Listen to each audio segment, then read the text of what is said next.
I'm Elizabeth Wood. I'm the Deputy Superintendent here in Shenendehowa. And there are many academic leaders in the room this evening. And in fact, I'm going to have them introduce themselves as they speak about their content area. It will give you a slightly better chance of remembering who is who, particularly when we get to the point in the evening where you may want to ask very specific questions at the end of specific people. I also want to point out that we have Ron Agustinoni, our high school principal, in the back. Ron, if you want to just raise your hand and wave. If you do not have a son or daughter yet here in high school, you may not be familiar with Ron, but he is our principal of our 9-12 schools, so West and East. So we have posted for you how to connect to the Wi-Fi if you would like. You don't need to. We're going to show you where a lot of the resources live on the district website so that you can go back to see it. But we know that, particularly if your eyes are anything like mine, the further I get from the screen these days, the less likely I am to be able to pick out small print. So if you would like to follow along on your phone or your device, you are welcome to do so. So tonight, this is an overview of what you can expect. Right now you're getting the welcome. Welcome, by the way. Thank you for braving the slippery conditions. And I'm just going to quickly walk through the presentation agenda so you have a sense of what you're in store for. We're going to talk initially about choosing the right path for your child, which is challenging as a parent. You will second guess yourself many times over, and your child will probably second guess his or her decisions, and so we're going to have some conversation about that. We are going to review the academic progressions for each of our department areas, or most of our department areas, and the most important takeaway is not that you memorize these progressions, but that you know where these resources live so that you can go back and review them when the time comes for you and your child. And at the very end, we will have a question and answer session. And speaking of that, we have note cards. And that way, if, as we are talking, you have a question, rather than us stopping multiple times, what we're going to do is try to spend about 30 minutes and go straight through. And then we'll come around and collect the questions, and we'll kind of quickly sort through, give them to the person where it makes the most sense, and address the questions as we are able. And certainly, if you have a very specific question about your child, you can ask an individual academic leader after, and or we may say that that is really a conversation you need to have with your child's teacher who knows your child best. All right, so I'm going to point out the, perfect. Oh, sorry, you can go one more, I'm sorry. I was nodding because I was so impressed that you were. I was ahead. I was this way, and I'm like, how does she read my mind? That's fabulous. All right, so this is the academic page of the district website. So when you go to www.shenet.org, you click on the academics link.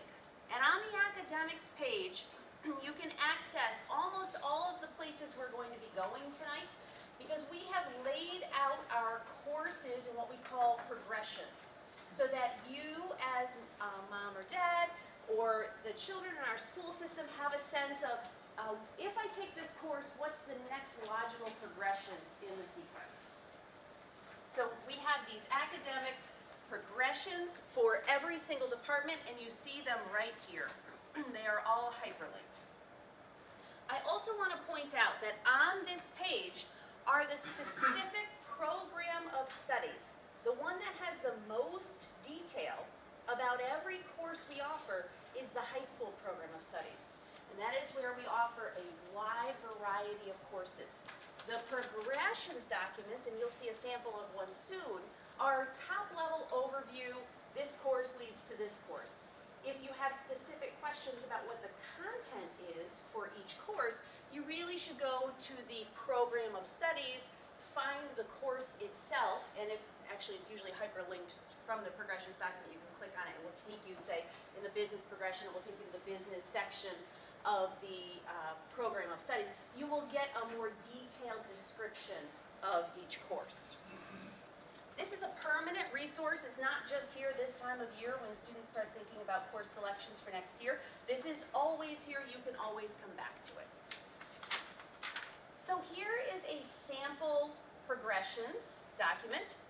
You will see this just happens to be our 612 social studies document, and we have 3 levels. Once you, I don't know about you, if you look at data in your work or you get accustomed to looking at something, once you kind of train your eyes, you'll know our Regents level courses go across the top, our honors level programming, which is grade level programming, but a little deeper, a little more rigorous, and then our accelerated programming is at the bottom. And each of our department leaders will talk specifically about options that are available to students along the way in their specific programs. But just so that you can get a sense of what is in our progressions documents and how there's the Regents level progression, the honors level progression, and the accelerated. There are multiple ways to be successful, and you're going to hear us say this a lot tonight. These are not fixed pathways. When you take, you may take geography and history, global history and geography 9, and then decide you want to challenge yourself and take AP World History as a 10th grader. Students do that, and that is okay. We make recommendations and say, if this is how you are doing in a course, we recommend you consider it. But you are allowed, as a student, you are allowed to say, I would like to challenge myself. And in fact, we encourage that. The reason I point that out right now is because even though it looks like a straight line, students can move between the levels as they progress. In fact, it's not uncommon for a student to take an honors level course 1 year in one subject area and say, I think I actually liked insert whatever department. I think I liked English this year better than social studies. I'm going to challenge myself in English next year, and I'm going to drop back and do a grade level course in social studies. And we lay all this out so that you can make decisions together about which level of rigor you are interested in. And certainly, how your child has performed needs to be a primary factor as we make these decisions and recommendations. The other point that you'll notice, and it wasn't on that first slide, but it's on the second slide, is in the lower lower left of every one of the progressions documents, there's a profile of a Regents level student, honors level student, and accelerated student. Students taking our accelerated courses really need to be ready for an increased amount of work, increased depth of thinking, reading, and expectation for high-level discussion in the course. And so if you are on the fence, sometimes it makes sense to go and read those with your son or daughter so that you have some sense of the expectations for those levels. We also list textbooks and the process for shifting course progressions where it makes sense for us to explain that to you. Okay. This is where we move into there is no exact science to any of this. How many of you have sent kids off to college? Right. It's interesting, right? And if you could only parent your child through K-12 in reverse, you would make a lot better recommendations to your child. So here's where you just have to say, it's going to be okay. Let us reassure you that there is no one perfect path, and that the student who is always top, always have to do everything just right, is not always the student who gets into his or her preferred college, and is not always the student who lives his or her preferred life. And I can't emphasize that enough, because we hear a whole lot about community pressure, parent pressure. It's hard to describe in any other way than like status, or I as a parent get my sense of satisfaction based on how well my child is doing.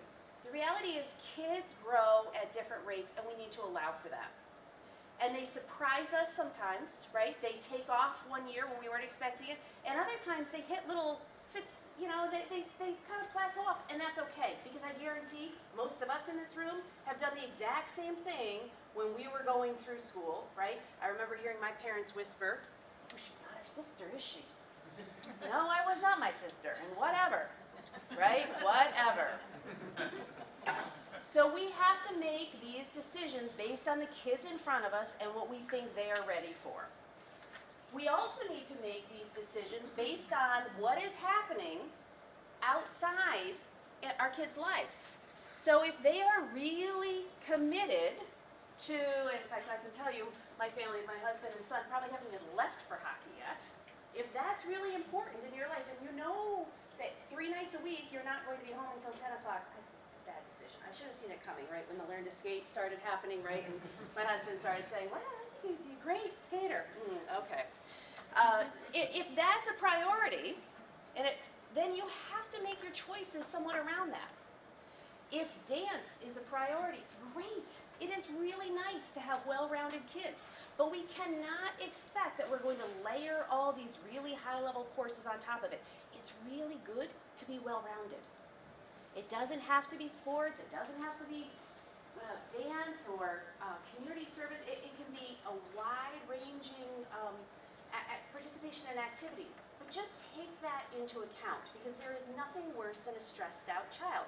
And I have to say, how many of you this year have had a student absolutely overloaded come to your office and on the verge of breaking down? These are all the high school folks. We had Now- that in the elementary level too. It happened a little bit at, yes, that's right. It happened a Not little bit crying, at but a different kind. And while that is part of the message, the other part of the message is, don't let them just skate through. While they're here, they need to have some level of rigor in some course. You want them to learn to work on our dime. The first time they stumble and they start getting grades that they have to like take a deep breath and say, is this really me? That's really good when you're not paying for the credits, right? And let them feel a little of that struggle in high school before they head off.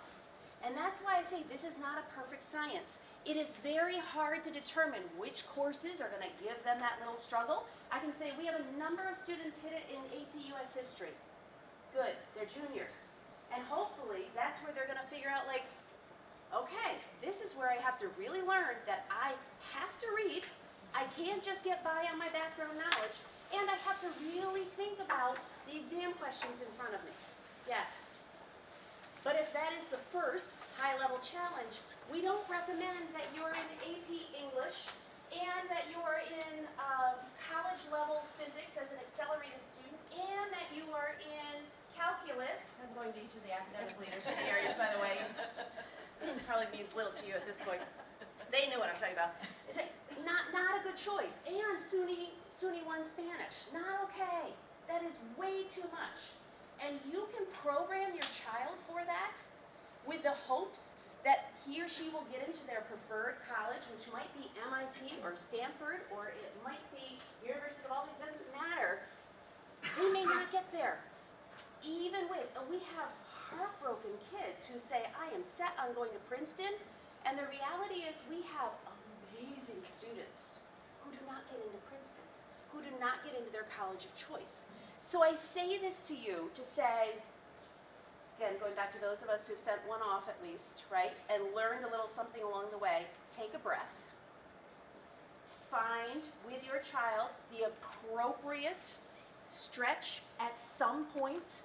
Don't let them just coast through, but do not overload them. It does not pay off.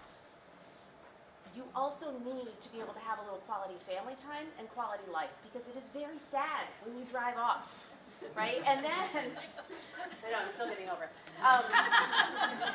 And then you think back those 18 years, like, what did I do? I said, do your homework, and did you study, and get your stuff together. Right? And then you think back, like, why did I ruin that time? Why? I wouldn't do that all over again. So, everything that you hear from here on out needs to be viewed with that lens. Because while we have some students who really need a little bit more push, we have a whole host who need to dial it back. Our goal is to seek the right balance for every student. We also encourage the majority of students, not all, the majority of students to sample at least one honors and or AP course with us. They really should experience rigor to the best of their ability while they're here. But we have almost no students who take them all, and we cannot even recommend that. That is not a great balance for your course selection. So with that, we will jump into Kathleen Strangis. She is our academic administrator, kindergarten through 5th grade, ELA and social studies. Giving a little profile, we actually start at the beginning. We work our way through what the elementary program, high level, and then through to our secondary department. So Kathleen. So thank you. Good evening. As Dr. Wood said, my name is Kathleen Strangis. I'm the academic administrator in charge of ELA, English Language Arts, encompasses writing, and social studies. Having said that, I am a proud Shen parent of graduate students, and I can echo the thoughts here tonight. A girl and a boy, both different kinds of learners in that way. But the first thing I remember my son said as a freshman is, "Mama, I really have to read." Yes, you do. And it became a surprise that things don't just get handed a study pack, but you are in charge of making sense of text that you're reading. And you are in charge of writing, like yourself, without what the textbook said. It came as a huge shock to him, and I realized, wow, going back, I don't know that I did a lot of that thinking with him at times. And so I so appreciate the message that you sent tonight, because I think it's super important that we understand. I say to him now, fail small, fail fast, but fail forward. And I think I needed to say that a little bit more in high school, so they had those experiences before, as you say, it was myself writing the check for those things. But he's all good. I want you to know he's all good.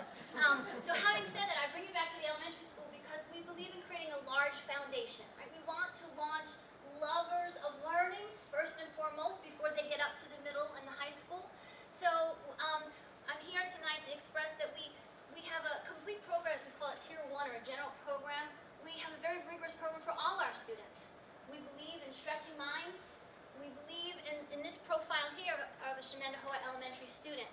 And we draw out certain boxes in that way because we hope that all of our students, we know that all of our students experience learning in a different way. And so we invite you to consider some of these practices even at home when you're working with them, like how are we creating critical thinkers in that way? When do we offer challenge? And when do we have a cognitive struggle? And then we know that digital citizenship, I know I always get that wrong, digital citizenship is so important in our current age of technology, and there's a responsibility that goes with that, and how do we weave that and integrate that into our programs? We know that collaboration and communication are life skills. We hear about that in our college and career courses, we hear about that in life. So we are working to how do we incorporate that into all of our programs at the elementary level also. Don't we all want to be responsible and caring individuals? And some of us just need a little more modeling at first until we evolve into that good person. And so that social emotional piece is very important to us as well at the elementary level, and the globally competent piece. It goes beyond here at Shen in my neighborhood. We really want to make sure that our kids have opportunities that go above and beyond. And so we want to bring that global opportunity to them. And that occurs in our course content, especially in social studies. It also, we use a lot of outside digital devices, digital content that allows our students to go beyond the walls here, but interact with students across the nation and internationally within the courses that they have by blogging, or they have Twitter accounts that they you log in and they can talk to classes in other places. So I draw that out to you because I don't want you to feel that, well, we don't really talk about necessarily acceleration at the elementary level for English language arts, but that's because we do that for everybody, so that we can make sure that we have a strong foundation. And then I'd like to introduce you to my colleague tonight. She'll talk to you about math and science, and that's Michelle Gabrihuba. Kathleen. Welcome, everyone. So I'm just going to give you a brief overview of our elementary math program. I think Kathleen will go on to the next slide that shows our next one, progression. So our program's really a broad-based program, broad-based curriculum, and you'll see that on the progression here. It emphasizes fluency here. So we have, I'm going to make it a little Okay. bigger. I'm biased. I have to have these. I just assume you would like it a little bigger too. So I'm going to make it a little bigger. and as Dr. Wood said, these are all available on our website. So Certainly we want our kids to have that procedural knowledge in math, and that doesn't just mean the facts, quick fluency, but we also want them to have that procedural fluency. They need to know what algorithms to use when. We also emphasize, of course, that concept development, that conceptual understanding, to really understand, and that really provides the strong base that we're looking for, as you'll hear from my secondary colleagues. You know, we want them to have that good base as they begin to study mathematics. We also incorporate a lot of application, so a lot of problems. We try to relate them to real world problems as much as possible. So problem solving is huge in math. I think that's a huge piece, and if you've worked with your student, elementary student, on word problems, you know that's something that often they stumble with. So that's something we spend a lot of time on at the elementary level. So Go Math is our resource, our program that we use. It's really designed to challenge kids and really meet them where they're at, so we can really differentiate that instruction. And our data has shown that we've been really successful using that program. You know, our goal, Kathleen mentioned this really, we want our students to be active learners here at the elementary level, and we want them to develop really the mathematical understanding and enjoy mathematics. It's really a great discipline. Not always fun for everybody. I know when I was in high school, Carrie, you can relate, I used to cry doing calculus homework at night. But we're trying to really build that foundation here, not only academically, but also just that love of learning and getting them to really enjoy the discipline. So I'm going to turn it over, should I talk about, I think I need to talk about acceleration. Yes, I almost skipped that part. A lot of people are very interested in this part. So at the intermediate level, we have an opportunity for acceleration in math. So we really look at lots of data on kids. We don't ever just look at one piece of data to make a determination if a student is ready for acceleration. So we look at things, you might have had your student take a test called the COGAT test, so Cognitive Abilities Test is where we really start that process. But we also look at our local assessments. If we feel as we want to learn more about a student in terms of math, we give them a test of their mathematical abilities. So that's called the TOMAGs.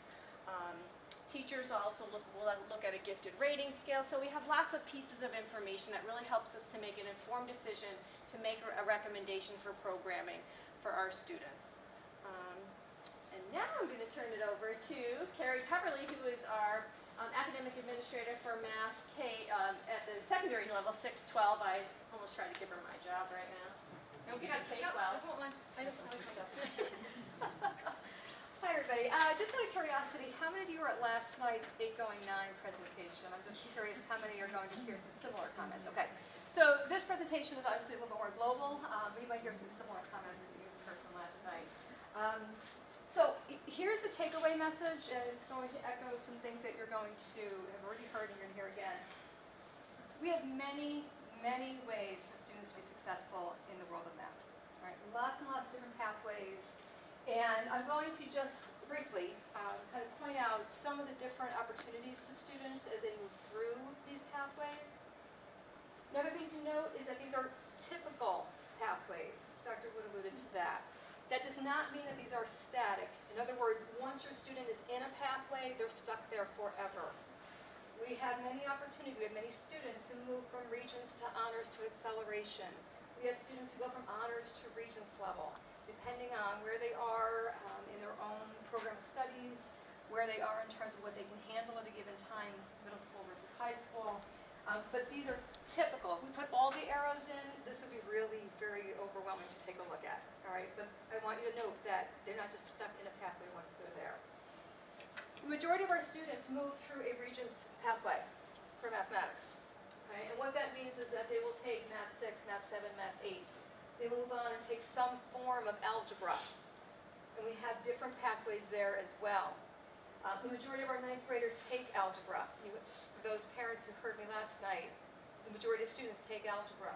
But we also have algebra with lab, which gives students some additional support every other day in addition to their math class every day. We have a 2-year stretch course for students who need additional time to take algebra over 2 years instead of just the 1. And from each of those places, there's some additional opportunities moving forward. I get many questions regarding acceleration. And I should just mention, again, there's an honors pathway for each of those courses. Is it possible? Yeah. Okay. So again, I get a lot of questions regarding acceleration. As my colleague had mentioned, some students begin acceleration in the elementary level. And so when they come into the middle school, because again, this is our 6-12 progression, as they come into the middle school, they may automatically be into grade 7 math honors because they've already taken math 6 at the elementary level. And they would follow this pathway. Okay. We have other students who come into 6th grade taking math 6 honors, and there are additional opportunities to enter the accelerated pathway. So that's another takeaway. So if you're taking notes, I might write this down. All right, that's one of the takeaways, is that there's multiple entry points into our accelerated pathway, if that is the right pathway for your child.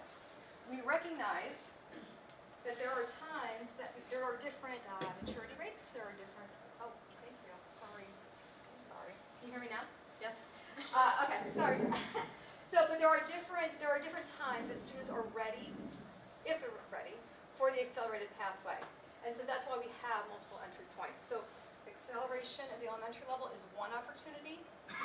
Moving from 6th to 7th grade is another opportunity. And then from 7th to 8th grade, I'm going to say the final opportunity, but there's even some opportunities at the high school level for students who still need it there. Can you check to make sure it's on? Just Oh, bang it. Yeah, hit it. See if it's on. yes. Yeah, that's on. Yeah. Maybe you just need to project a little more. I'm sorry. I'm usually loud, so I'm sorry.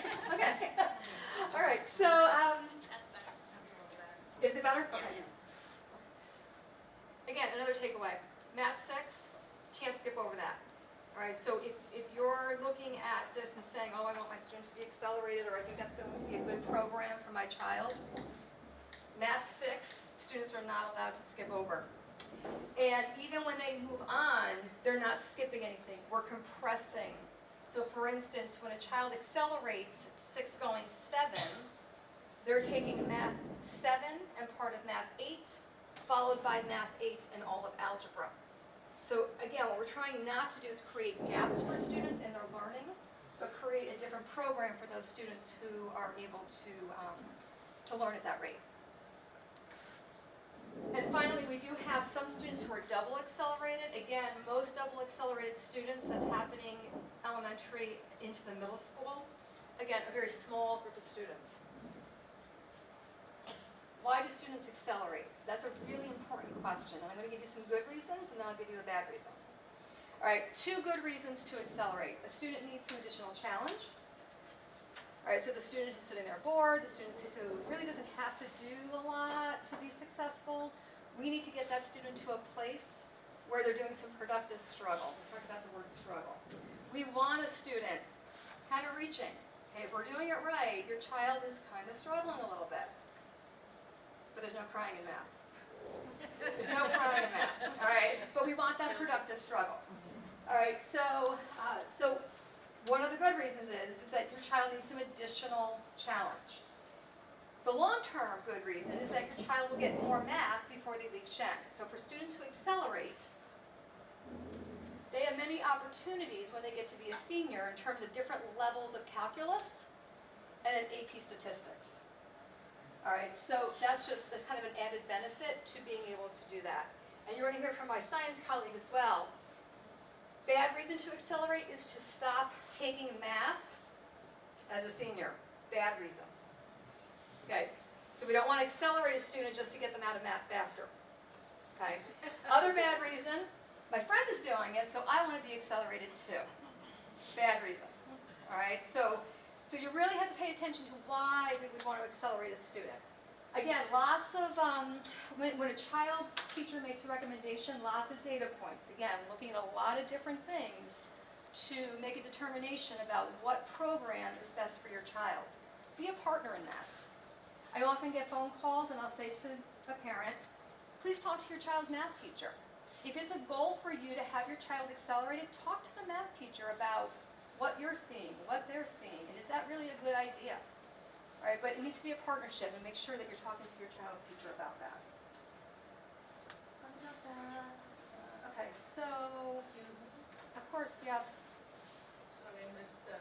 Oh, you're fine. 15 minutes. So you have honors program till the 12th grade? Yes. In English, science, and all that? So in math, so this is just the math program. So yes, we have honors programming from 6th grade right through 12th grade. Yes. And that depends on the teacher's decision, right? The student- So it's recommendations. Teachers will make recommendations in all subject areas, usually about midway through the year. But again, those recommendations are reviewed toward the end of the school year, and again, it's also in conjunction with what a parent is seeing.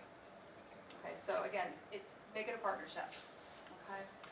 All right, I'm going to now pass it along to Kathy Sherwin, who is the academic administrator for ELA. Good evening, everyone. You already heard Kathleen Strangis talk about the ELA program in grades K through 5. I'm going to talk about the English program in grades 6 through 12, which builds on the elementary foundation. We have many opportunities in the English program in grades 6 through 12. In grade 6, we offer an enrichment course. We offer an honors programming in grades 7 through 12. Students begin acceleration in English in grade 7, and we do that in conjunction with social studies. So you have to be accelerated in social studies and English if you're going to accelerate starting in grade 7. And unlike math, we have only one entry point into acceleration, and that is grade 7 for the vast majority of students. There are a few special cases, but grade 7 really is the entry point for acceleration. And again, done jointly with social studies.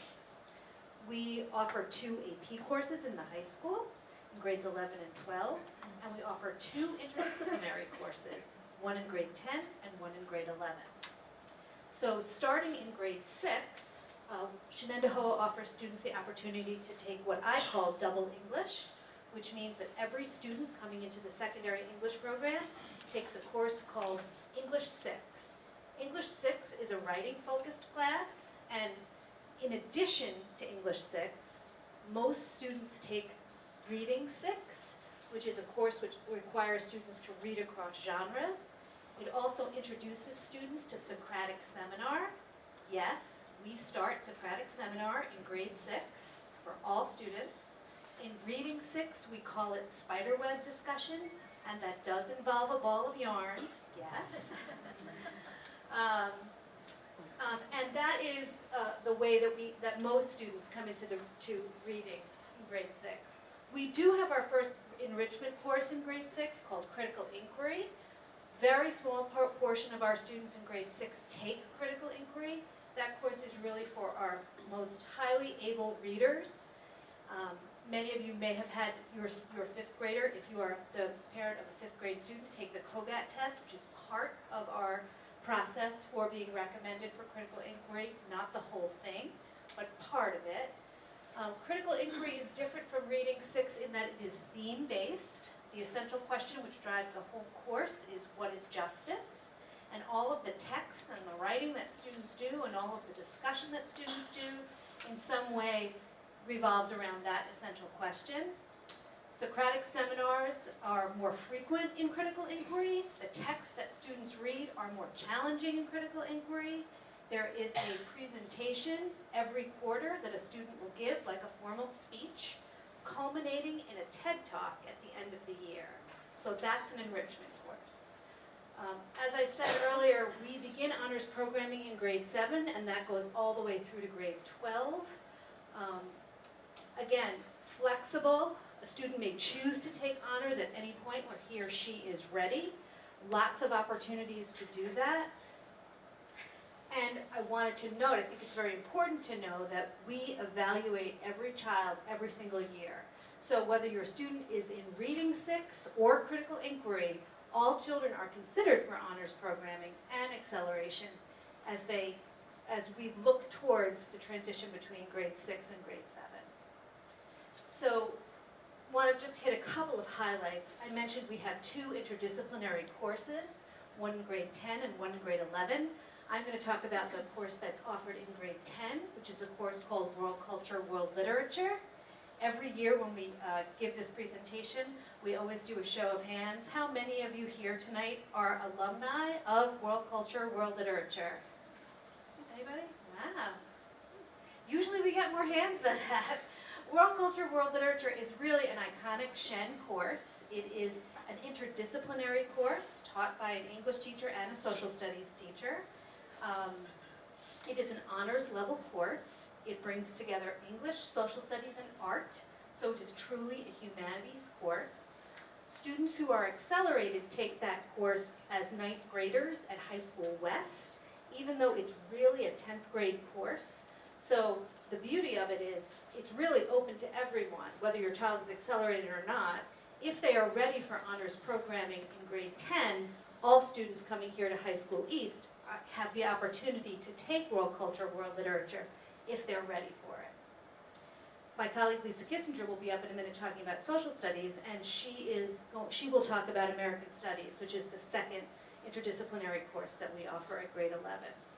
I do want to mention that we have 2 advanced placement courses in the English program. At 11th grade, we have AP Language and Composition, and then at grade 12, we have AP Literature and Composition. So many students choose to take AP Language in grade 11.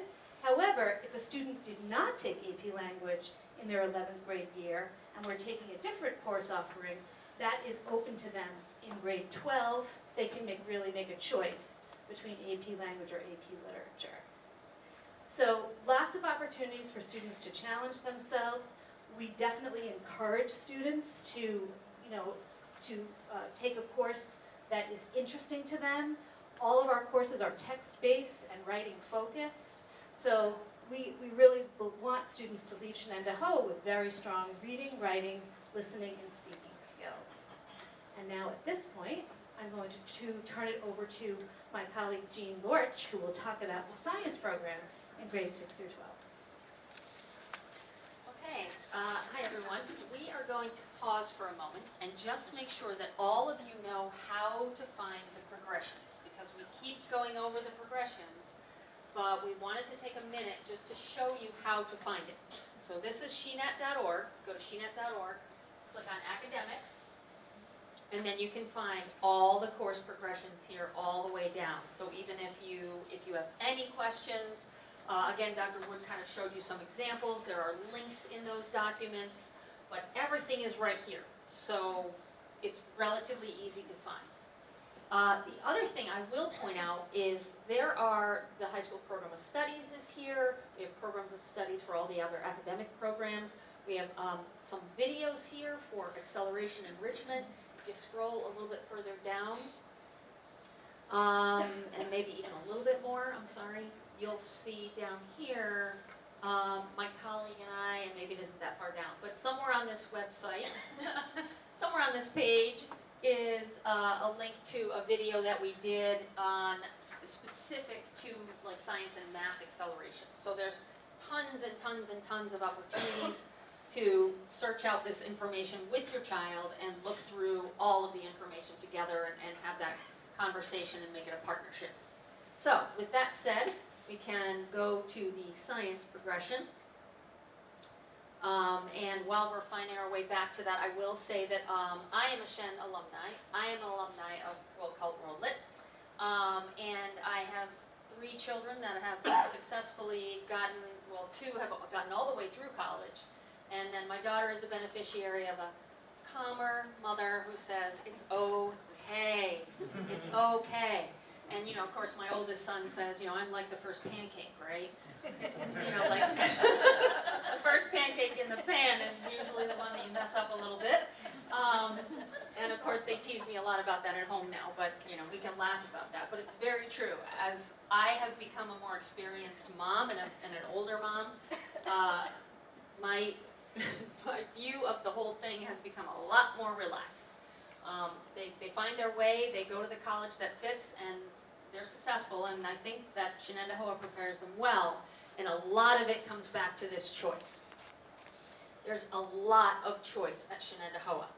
And I remember when I first started working here, I remember people sort of saying, people that were new to the district would say things like, our program of studies reads like a college course catalog. But that's one of the benefits of being at Shenendehowa. We offer just about everything. So if there's something your child wants to experience at almost every level and tons and tons of flexibility. They don't have to accelerate. They can go to honors or acceleration. They can move into those pathways and out of those pathways as they need to for their own development. And that's really something to be proud of as a school district. So with that said, I will sort of echo what you've heard already. The basic program at Shenendehowa, which everyone follows, the majority of kids follow, is grade 6, which is, grade 6 science is basically a middle school level earth science, earth and space. Grade 7 is life science or biology. And grade 8 is a little bit of chemistry and a little bit of physics. And again, all of that is at a middle school level. This just is foundational for everything that comes next, okay? And likewise, all of this is foundational for everything that they're gonna need to do in college. So what you'll see is, again, a reiteration in grade 9. Now they're doing commencement level earth science in grade 9. They're gonna do commencement level living environment or biology in grade 10. Grade 11 is some level of chemistry. There's a bunch of different levels. And grade 12 is typically physics, some level of physics. Now, again, we have honors level programming, but that doesn't really start for science until commencement level, until high school. And again, you've kind of heard a little bit about this, the rigor and relevance in the younger years. We have new standards in science now. They're basically adapted from the next generation science standards, extremely rigorous. And so we really do not need an honors level science in the middle school. And that is foundational, that learning is foundational to what they're gonna get in high school. And again, it's just the same progression, honors honors earth science, honors bio, honors chemistry or AP chemistry, and then some level of physics if you choose to do the honors thing. And again, in and out. You know, we have kids that go, sometimes, earth science is quite a bit harder than biology in general. So a lot of kids will go from, earth science, Regents earth science, which is pretty tough, and then feel ready for an honors bio, and that's fine. Perfectly fine. Our accelerated students start in 8th grade. The only real difference is that they start a year earlier. It's the same progression. We try to embed a lot of the physics, a little bit of physics and chemistry from 8th grade into this course with an additional lab period every other week with a Science 8 teacher to sort of blend in a lot of what they're missing from really just not doing Science 8. And then a lot of the physics content is taught in our middle school tech classes. So kids are getting it, they're just getting it in a different way. And again, it's, in the high school west building in grade 9, these kids will do the biology and then move on to chemistry in grade 10, some level of it, some level of physics in grade 11, and an elective in 12th grade. I want to make sure, takeaway message, that you understand you do not have to accelerate in science to get to these electives. Okay, we have probably about 70% of the students that are in these electives in science are duly enrolled in physics.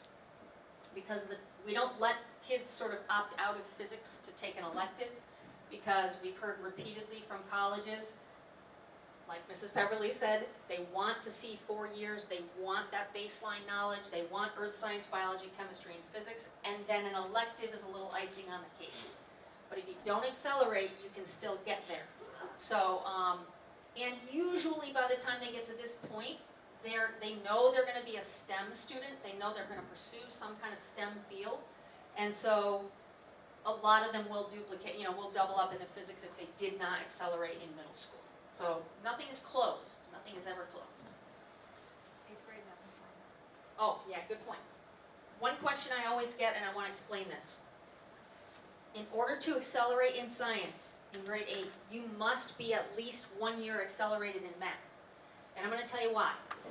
It's not earth science. Earth science, those kids will be fine if you don't accelerate in math. Biology, you're fine if you don't accelerate in math. But we have data over decades that show that if kids are not accelerated in math, and they hit chemistry at grade 10 without being that year accelerated in math, they just hit the wall. And so if we really want to do what's in the best interest of our students, we want to make sure that when they get to this point in the whole progression, they are successful there, that they have what they need to be successful. And a huge part of that is math.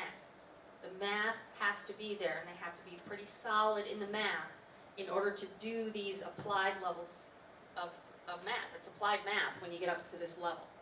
So that is the reason for it. Parents ask me all the time because they know their child will be fine in earth science. Yeah, they will. But when they get to 10th grade and they really are not equipped or tooled to do well in chemistry, then it becomes a problem and it's kind of too late at that point. So with that said, I'm going to pass it off to my colleague Lisa Kissinger, who's going to talk to you about secondary social studies. We'll take questions in a minute.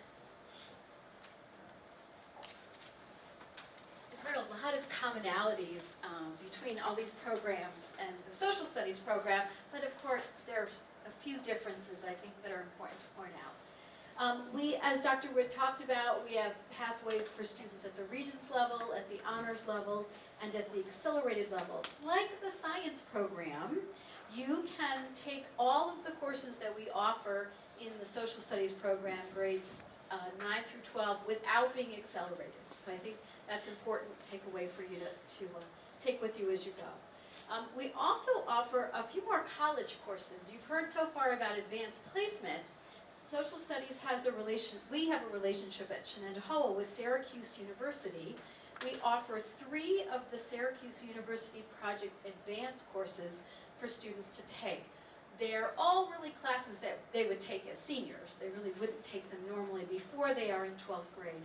But 2 of those courses are electives, one in sociology, one in psychology, and one of those courses, Introduction to Public Policy, would be a way that students could meet their requirement for their 12th grade government class. So in addition to 2 advanced placement classes, one students can take as 10th graders, Advanced Placement World History, which would meet the New York State requirement for global history. They also can take a class typically taken as juniors to meet the U.S. history requirement, AP U.S. history. We have an honors program in social studies that students can start in middle school. That begins in grade 7. They can stay on the honors pathway all the way through once they start that in grade 7. They can also move up to the college level offerings from that honors program. Like I said, that begins for them in 10th grade. I think the only other thing I want to talk about would be one of the reasons why English and social studies are accelerated together at Shenandoah. That is primarily because we in New York State are required to teach social studies each year in middle school, and English in middle school and high school, and also English each year in middle school and high school. So our students are accelerated because we combine grades 7 and 8 together into one school year. So they're basically doing 2 years of program in social studies in 7th grade, and slightly different in English, so maybe if they have questions you can speak about that. So they are a year ahead of their grade level peers. So they progress basically through exactly the same courses that everyone else does, they just take them a year sooner than their grade level peers do. And we expect them in social studies to end their high school program with 5 units of credit. So those 2 electives that I talked about, the Syracuse Psychology and Syracuse Sociology, those would be classes that we would expect our accelerated students to take as 12th graders. So that's one thing I wanted to make sure to explain. And the other is to talk a little bit about the second interdisciplinary course that we offer. That is offered to students in their junior year. It's called American Studies. An English and a social studies teacher teach that class. And basically, they learn about the development of U.S. history through the lens of literature, poetry, speeches, theater, and they apply the knowledge that they have from the history classroom into the study of that literature.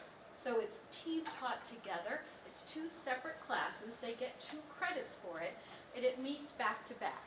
So for example, you might have American Studies, your history class, period 3, and then you would have your English class, period 4. Sometimes you are taught that class in separate sections, and sometimes actually it's taught in a room with a wall that opens and closes. Sometimes the wall opens up and everyone's taught together in a large group.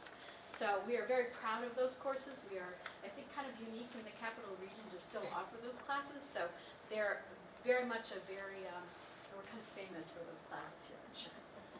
So that being said, I think the next slide talks about collecting index cards, and then I'd like to introduce Sarah Chaffee, who is our languages administrator here.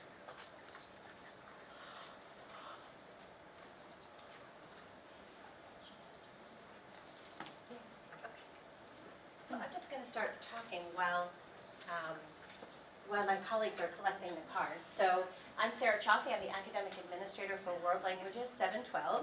I also happen to be the Academic Administrator for English as a New Language, K-12. I'm going to focus tonight on the world language progressions, but certainly if your child is an English language learner, I'm happy to answer questions about that when we finish as well.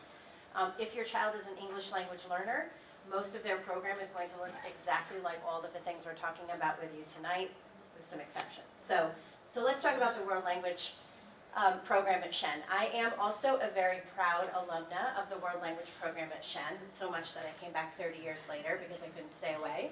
I am a not so proud alumna of the chemistry program, but World Cult World Lit, yes, sorry. So language study at Shenendahowa starts in the 7th grade, but we start asking our 6th graders to be thinking about what language they might like to study when they get into 7th grade. We offer French, German, Latin, and Spanish starting in 7th grade. Our 6th graders just recently saw a great presentation by our lead 7th grade teachers in which they talked to the students about all the different reasons that the different languages have value and why they're interesting and why they might be interesting to different students. Our 6th grade kiddos are right now in the process of selecting what language they'll start next year. So if you have a 6th grader right now who's thinking about it, we really encourage you to talk with them about language study. Maybe just do a little digging, a little Googling about why different languages are helpful or important or enjoyable. But ultimately, this becomes one of the first choices that our students get to make about their pathway, right, through their secondary program. And so we really want them to have a lot of voice in that as well. So language starts in 7th grade. The vast majority of our students will study in 7th grade and 8th grade. At the end of 8th grade, students will take something called the Checkpoint A exam.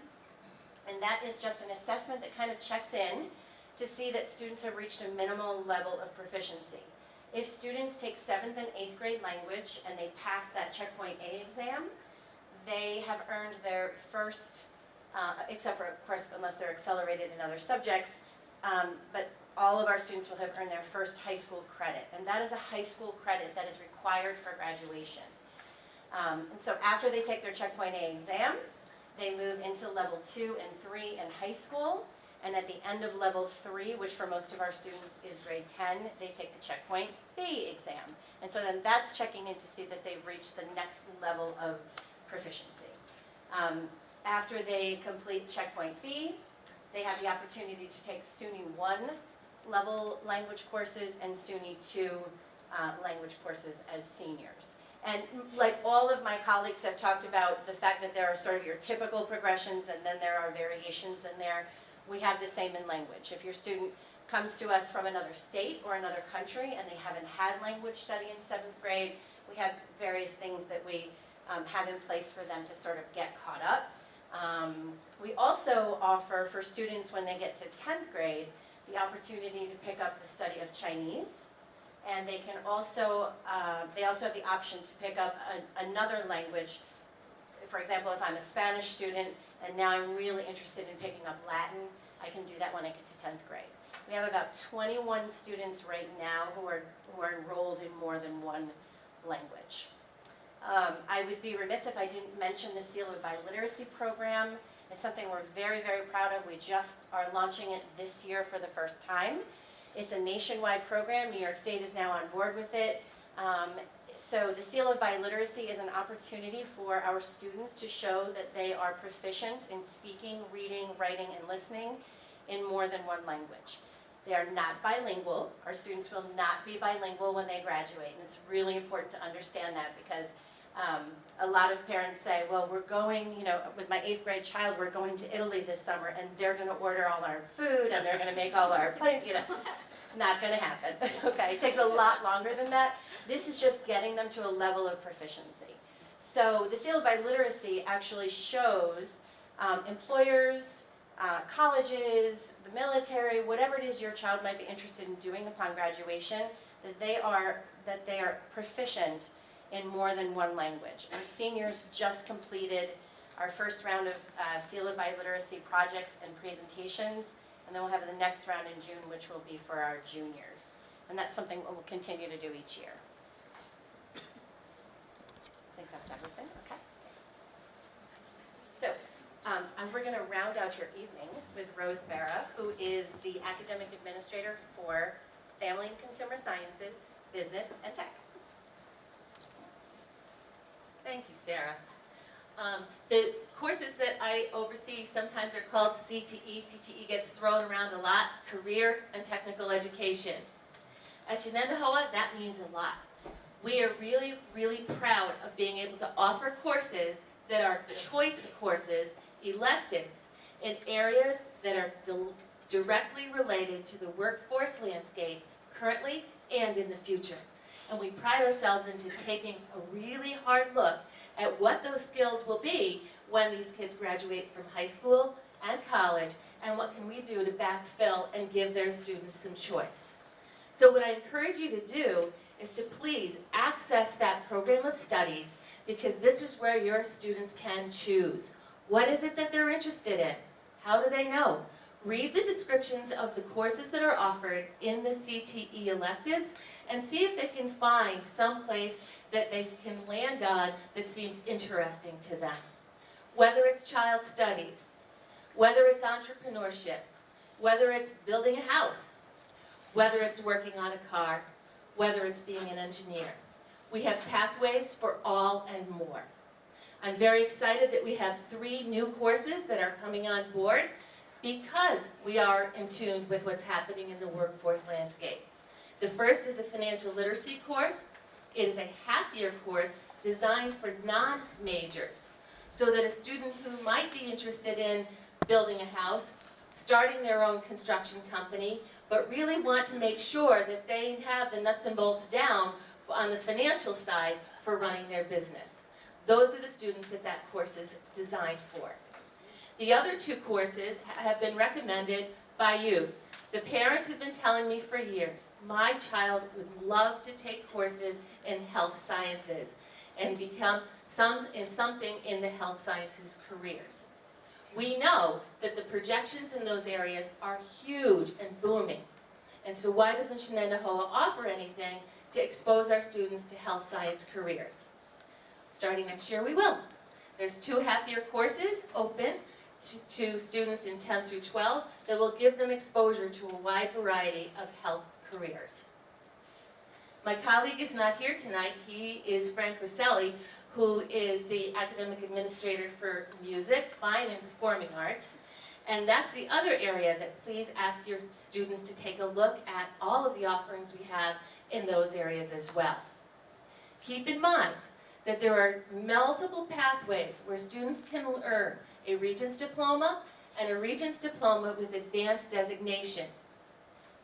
A pathway of 5 units in either music, art, or the CTE progressions will give your student that Regents Diploma with advanced designation. Sometimes it's hard to get 5 units in 4 years. There's opportunities along the way where students can double up. There are some opportunities at the middle school where there may be an opportunity to do some acceleration so that the students can get those 5 years. If you have any questions, please speak with me or with Frank, and we'll be glad to help you and help your child think about the pathway that makes most sense for them. Thank you.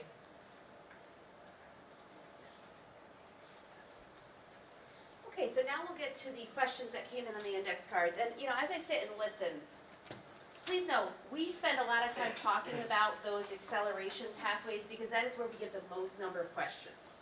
the amount of time we spend talking about it should not be a reflection on what you should be going home and choosing with your son or daughter. So we explain it, but the reality is you can go through Shenendehowa, never accelerate in really any subject area and do very well and get into a great school simply by challenging yourself here and there with some honors level courses. We also have focused very heavily on the 9-12 program tonight because that is where there is the most amount of choice. And even if you are a parent of young ones here, I think it's great to know what is to come.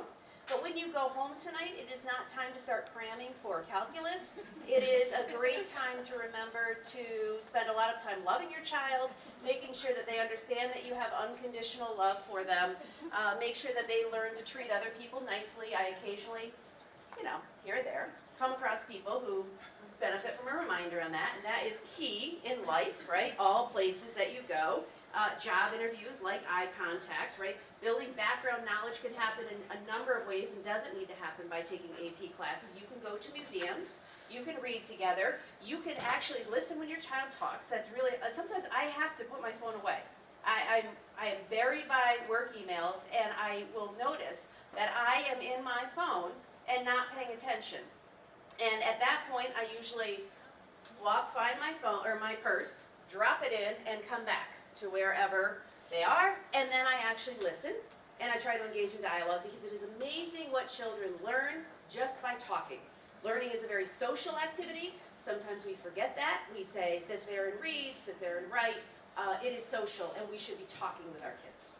So we've given you all sorts of information tonight. We hope that it is helpful. We know that some of you had some additional questions, and so I'll turn it over to those of you who want to come on up. We'll start with you, Sarah, and then we'll go to Lisa, and we'll move on down the row. And if you still have questions on your index card that you want us to answer, we'll come around and collect those now. Hopefully, I am not the first pancake when it comes to these questions. I like that image in my head. Okay, so this is an excellent question, and it also allows me to actually answer two questions that I get quite often. And the question is, if a child already knows some language, for example, Spanish, can a child take the Checkpoint A exam without taking the 40-week course? And so that's a great question for a couple of reasons. So first, yes, a child does not have to take the Checkpoint A exam in order to earn the high school credit. So I wasn't being dishonest with you about that. I just wasn't sharing with you that there's actually a second way, which fewer of our students do, that a child can earn their language credit, and that is by taking and passing a high school level course. And so if your child speaks some language already, we want to make sure they're appropriately placed. So we do that on a case-by-case basis. So if, for example, your child speaks Spanish already, we would give your child some kind of assessment to determine what level of language study would be the best place for your child to start. They would not need to take the Checkpoint A exam. They would just need to pass a high school course to earn that credit. So it's a second way that we can do that.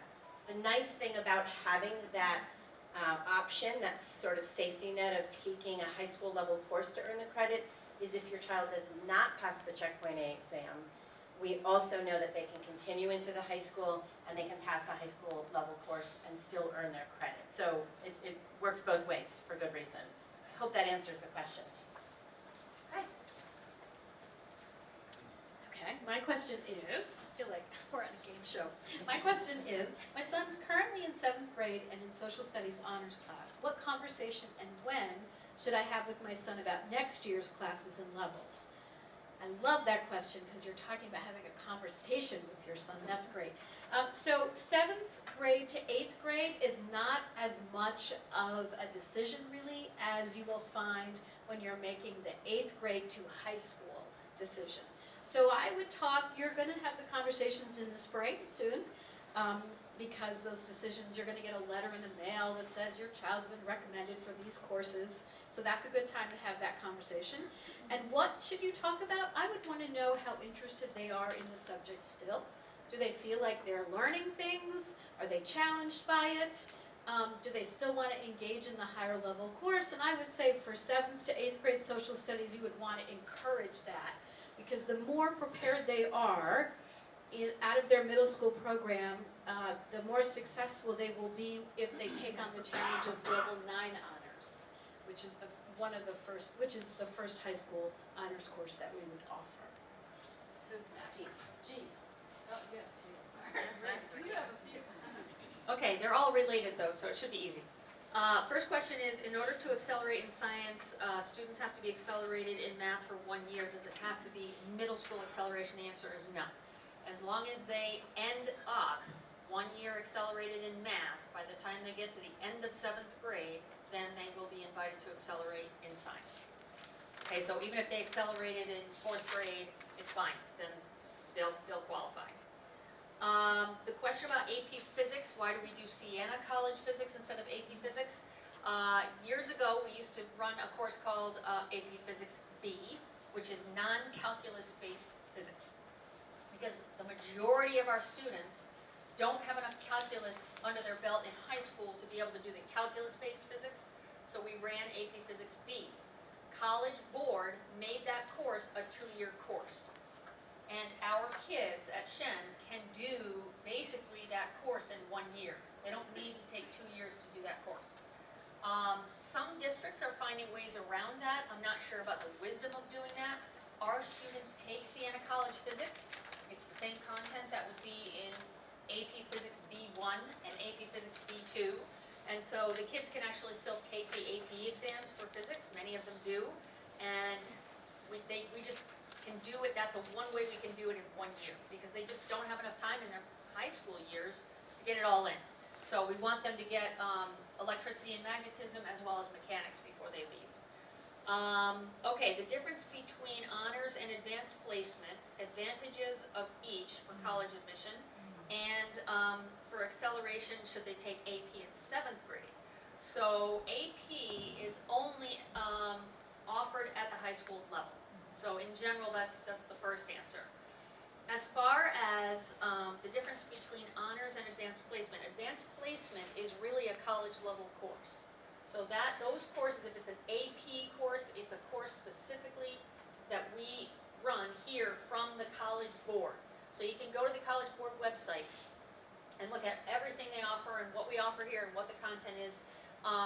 As Ms. Kissinger said, we also have other colleges that we contract with to offer college credit if it's not a course that we can get through AP, or if, as we have in the case with AP Physics, we don't want to do it over 2 years. We just make an agreement with a local college so we can meet the needs of our kids here. So there's many ways that you can get like a college level or advanced placement course at Shen in all the subject areas. As far as which is better for college, I mean, I guess I can only answer that as a parent. And I can say that it really depends on the child. It really depends on the college. Most colleges, I think we did like 24 college visits between my oldest two. And almost every single one of them basically said, we're not going to give you credit for AP courses, period. But I got advice from another mom, and this was great advice, and it worked for both of my kids, which was the college courses, whether it was AP or like the super courses that Ms. Kissinger talked about. If you apply for those courses as transfer credits after your first semester of college, they get accepted. Usually, at least in both of my experiences, they were not accepted as credits in the major. They were accepted as credits for elective credit, which still helps, because if you have a child that wants to do like a 5-year combined program, BS and MS, or BA and MA program, those extra credits help them to be able to do that in 5 years. There's like some intangible things, such as the more credits your child has at a certain point in college when they're choosing their courses for the following semester, and or getting in the lottery for their housing. If they have more credits, they get to pick their housing first, they get to pick their courses first. So it's those intangibles that the APs really helped us with. But I would say if those are really the reasons and the benefits of doing an AP, then thinking that the benefit of the AP is worth your child being up all night and going crazy about the course, it's just not worth it. It is not worth it if they're not ready. If they're ready and it's a good fit, great. But again, it's not like you're gonna have the first semester of college already done when you leave Shenandoah. It doesn't work that way. But you can get some of those intangible benefits. Anybody else have? Okay, so, Mr. Gastononi, don't know the answer to this one. Does Shen School have a hard copy catalog of offered courses? We know it's online. Do we get hard copies of that program? Ninth graders. Ninth grader?